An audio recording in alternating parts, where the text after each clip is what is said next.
പ്രിയ സഹോദരങ്ങളെ, പ്രാർത്ഥന മനുഷ്യനും ദൈവവുമായി തമ്മിലുള്ള സംഭാഷണമാണെങ്കിൽ ആ സംഭാഷണത്തിലൂടെ ആ ദിവ്യനാഥനെ തൻ്റെ പ്രിയ വരനായി സ്വീകരിച്ചവളാണ് വിശുദ്ധ ചെറുപുഷ്പം.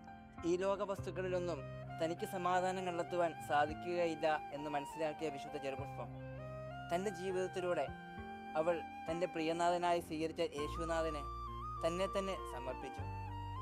തൻ്റെ സ്വയംകൃത ചരിതമായ നവമാലികയിൽ അവൾ ഇപ്രകാരം കുറിക്കുന്നു: തനിക്ക് 3 വയസ്സായപ്പോൾ മുതൽ താൻ തൻ്റെ ദിവ്യനാഥനെ 3 മിനിറ്റിൽ കൂടുതൽ ഓർക്കാതിരുന്നിട്ടില്ല എന്ന്.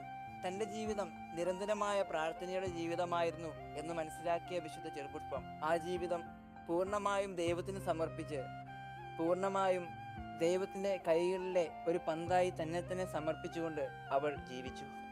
ഈ ലോക വസ്തുക്കളിലൊന്നും തനിക്ക് സന്തോഷം കണ്ടെത്തുവാൻ സാധിക്കുകയില്ല എന്ന് മനസ്സിലാക്കിയ വിശുദ്ധ ചെറുപുഷ്പം തൻ്റെ ജീവിതം കർമ്മലമഠത്തിലെ 4 ചുവരുകൾക്കുള്ളിൽ ഒതുക്കിക്കൊണ്ട് താൻ ദൈവത്തിനു വേണ്ടി പൂർണ്ണമായി ജീവിക്കാൻ ആഗ്രഹിച്ചവളാണെന്ന് വിളിച്ചു പറഞ്ഞു.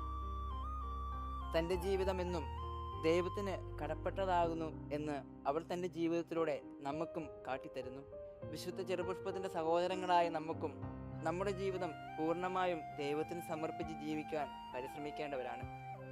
കാരണം നമ്മൾ ഓരോരുത്തരും ചിന്തിക്കേണ്ട ഒരു കാര്യവും ഇതുതന്നെ: നമ്മൾ എത്രത്തോളം ദൈവത്തെ സ്നേഹിക്കുന്നുവെന്ന്, തൻ്റെ ജീവിതം എത്രത്തോളം ദൈവത്തോട് ചേർന്നിരിക്കുന്നുവെന്ന് നമ്മൾ ഓരോരുത്തരും മനസ്സിലാക്കണം.